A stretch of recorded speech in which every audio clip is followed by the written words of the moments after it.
Welcome back to the channel everyone. स्वागत आहे तुमचं या नवीन आणि फ्रेश ब्लॉगमध्ये. आज आपला आहे आसवानमधला दुसरा दिवस आणि इजिप्तमधला 5वा दिवस. आत्ता वाजले आहेत सकाळचे 4 आणि आपण निघालो आहोत साईट सीइंगला. इथून आपण जे बघायला चाललो आहे तिथे पोचायला लागतो 3 तास. सो आत्ता आम्ही लवकर निघतो सो दॅट दुपारी आपण लवकर येऊ शकतो इथे परत. आपण चाललो आहोत अबू सिम्बेलला. तर आता बसमध्ये बसूया आणि मग अबू सिम्बेलला पोचून भेटूया. सो आपण फायनली पोचलेलो आहोत अबू सिम्बेल टेम्पलला आणि हे तुम्ही बघू शकता माझ्यासमोर अबू सिम्बेल टेम्पल आहे आणि हे केवढं ह्यूज आहे. आता आपण ह्याच्या आत जाऊन ह्याची सगळी इन्फॉर्मेशन घेणार आहोत. पार्किंगपासनं या टेम्पलपर्यंत यायला एक 10 ते 15 मिनटाचा वॉक आहे. सो चालण्याची थोडी तयारी ठेवा. आज जाऊन परत चालायचंच आहे. खूप मोठं आहे, खूप ह्यूज आहे. आय थिंक इथेही मागे काहीतरी बनवलेलं आहे त्यांनी. सो आपल्याला तेही जाऊन बघायचं आहे.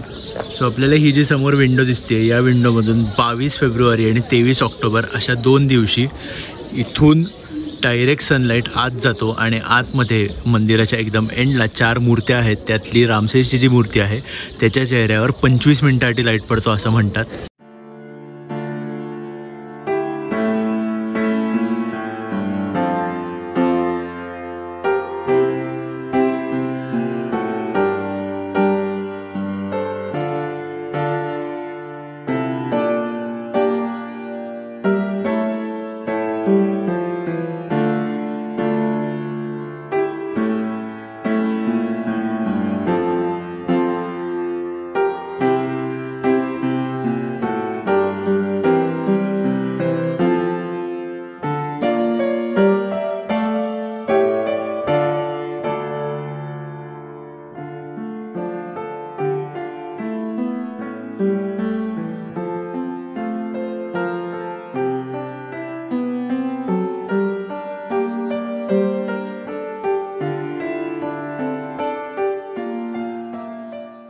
सो मी मगाशी जे म्हणत होतो इथून लाईट आत येतो आणि आतमध्ये या ज्या 4 मूर्त्या दिसत आहेत त्यापैकी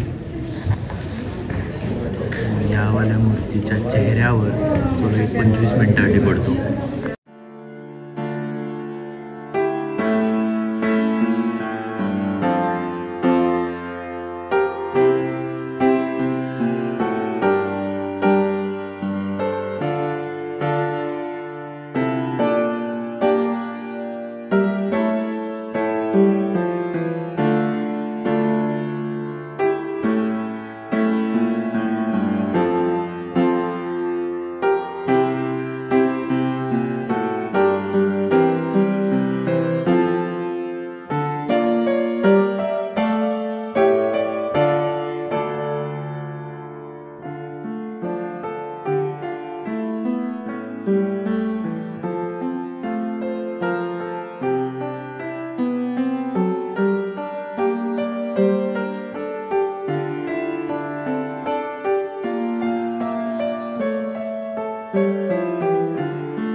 सो आपण दरवाजातून आत आलो की पहिले आपल्याला हा खूप मोठा हॉल लागतो जिथे 8 रामसेसच्या मूर्त्या आहेत. त्याच्या पलीकडे आत गेल्यावर 4 पिलर्स आहेत आणि इथेच राईट साईडला 2 रूम्स आहेत जिथे रामसेसच्या सगळ्या स्टोरीज कार्व केलेल्या आहेत.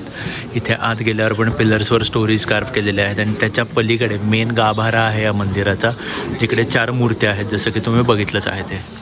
सो आपण हे जे मंदिर बघू शकतो अबू सिम्बेल टेम्पल जे आहे ते बघू शकतो. ते पहिले इथे होतं आणि हे धरणाचं पाणी आहे. या डॅमच्या पाण्यात हे टेम्पल बुडलेलं होतं. 1972मध्ये हे टेम्पल इथून इथे शिफ्ट केलं. लेझर कटिंगचे टेक्निक यूज करून या टेम्पलचे 10,000 पीसेस केले होते आणि ते इथे आणून ठेवले होते. हा जो तुम्ही वर एक कर्व डोंगर दिसतोय तुम्हाला तो डोंगरसुद्धा खरा नाही आहे. तो सुद्धा बनवलेला आर्टिफिशियल डोंगर आहे. लाईमस्टोनच यूज केला आहे त्यासाठी. बट मंदिर तिकडे ठेवून त्याच्यावर एक आर्च ठेवली होती आणि त्या आर्चच्या वर सगळी दगडं ठेवून हा एक आर्टिफिशियल डोंगर बनवलेला आहे. सो दॅट हे टेम्पल जे आहे ते रिअल जसं होतं तसं दिसेल तुम्हाला. तर खूपच छान होतं हे. आणि आता आपण चाललो आहेत इथल्याच दुसऱ्या टेम्पलला जे की आत्ता इथे माझ्या समोर आहे. तर हे वाला टेम्पलसुद्धा आपण आज जाऊन बघूया.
सो हे जे अबू सिम्बल टेम्पल आपण बघितलं होतं ते रामसेस द किंगचं टेम्पल होतं, रामसेस 2.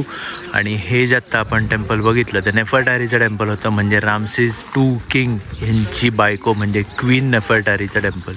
सो हे टेम्पल पण असंच होतं. आत गेल्या गेल्या एक हॉल होता, त्याच्या बाजूला एक छोटासा पॅच होता आणि त्याच्या पुढे मेन जो गाभारा असतो जिकडे मेन मूर्ती असते ती मूर्ती होती. सो खूपच छान होतं हे. सो आपण हे जे आत्ता अबू सिम्बल टेम्पल बघितलं ते रिस्टोर्ड टेम्पल आहे. हे टेम्पल ओरिजिनली बनवायला 20 वर्ष लागले होते आणि हे टेम्पल रिस्टोर करायला 8 वर्ष लागले होते. तर आपलं हे टेम्पल आत्ता बघून झालेलं आहे आणि खूपच भारी होतं. आपण इथून निघत आहोत आत्ता आणि मी सगळं फोटोज वगैरे छान मस्तपैकी काढून घेतलेले आहेत. आता आपण इथून निघत आहोत आणि आता आपण जाणार आहोत क्रूजला. आणि क्रूज आता सेल करणार आहे आणि 5-5:30ला आपण दुसऱ्या सिटीमध्ये जाणार आहोत जिकडे परत एक साईट सीइंग आहे. तर आपण क्रूजवर जाऊन भेटूया. सो आपली क्रूज फायनली सेल झालेली आहे आणि आता आपण 2 तासात एका दुसऱ्या सिटीला पोहोचणार आहोत. तिकडे जाऊन पण एक छोटंसं साईट सीइंग आहे. आपण अजून एक टेम्पल बघणार आहोत. त्याची इन्फॉर्मेशन मी तुम्हाला तिकडे पोहोचल्यावर देईन. पण तोपर्यंत हा व्ह्यू बघा, खूपच जास्त भारी वाटतंय आणि हा माझा क्रूजचा फर्स्ट एक्सपिरियन्स असल्यामुळे मी खूपच जास्त एक्सायटेड आहे. सो हा व्ह्यू बघा एकदा.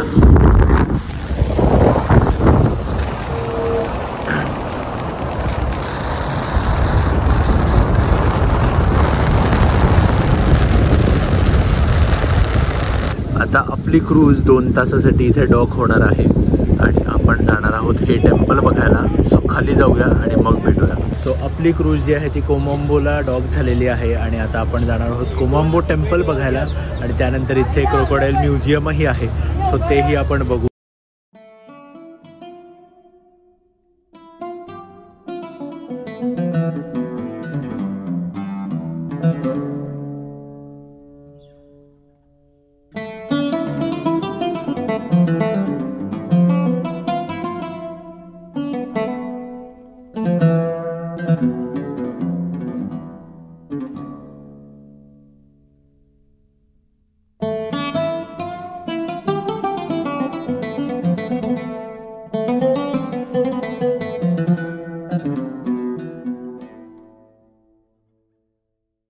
सो हे जे समोर आपण बघू शकतो हे आहे इजिप्शियन कॅलेंडर.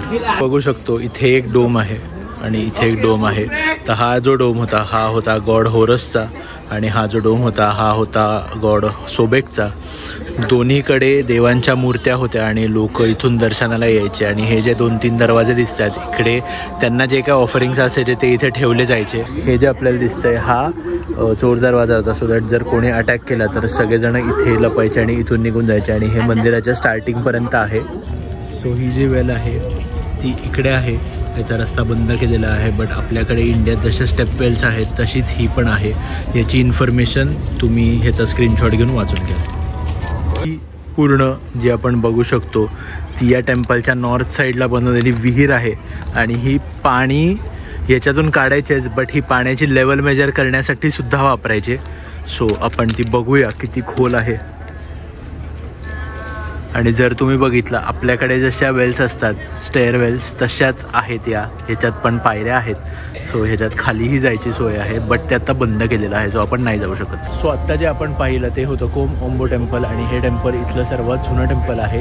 आणि इजिप्तमधलं हे एकच टेम्पल आहे जे 2 देवांसाठी बनवलं गेलं होतं. या टेम्पलचं थोडंही रिस्टोरेशन झालं नाही आहे. उलटं या टेम्पलचे ज्या ज्या गोष्टी पडलेल्या आहेत ती दगडं दुसरीकडे मॉस्क किंवा चर्च बनवण्यासाठी वापरले गेले होते. पण ओव्हरऑल मला ही जागा खूप जास्त आवडली आणि हे टेम्पल खूप दुर्लक्षित आहे. म्हणजे जास्त टुरिस्ट लोकांना इथे आणत नाहीत किंवा जास्त टुरिस्ट लोक इथे येऊन बघत नाहीत हे टेम्पल. कारण माहीत नाही का खूप सुंदर आहे आणि ही या जागा बघितल्या पाहिजेत. बट स्टील आपण आपलं झालं आहे बघून आणि ते तुम्हीही बघितलं आहे आता. आणि आता आपण जात आहोत क्रोकोडाईल म्युझियम बघायला. सो आज जाऊन बघूया नक्की काय आहे. सो आता आपण हे क्रोकोडाईल म्युझियम जे आहे ते बघायला आज जात आहोत.